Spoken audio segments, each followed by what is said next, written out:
Earlier today, the government's independent fiscal watchdog, the Office for Budget Responsibility, the OBR, published a report into the impact of coronavirus on the economy and public finances.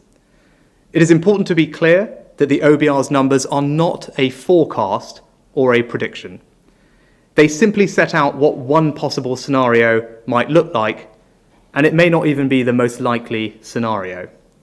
But it's important that we are honest with people about what might be happening in our economy.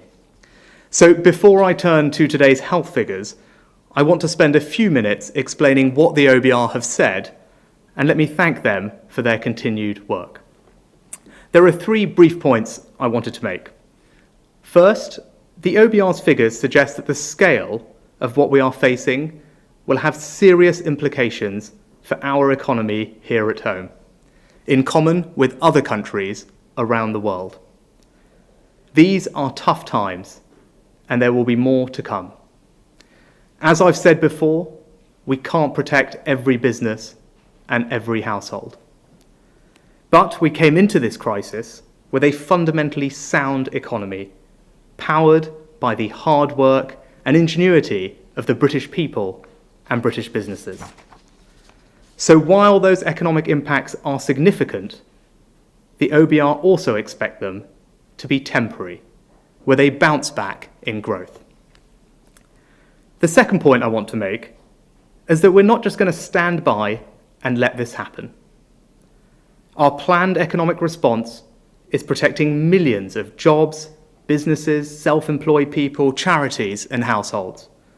Our response aims to directly support people and businesses while the restrictions are in place, and to make sure that as the restrictions are changed, we can, as quickly as possible, get people back to work, get businesses moving again, and recover our economy.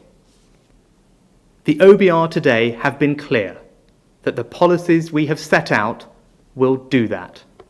The OBR today have been clear that if we had not taken the actions we have, the situation would be much worse. In other words, our plan is the right plan. The third point I want to make is this. Right now, the single most important thing we can do for the health of our economy is to protect the health of our people. It's not a case of choosing between the economy and public health. Common sense tells us that doing so would be self-defeating.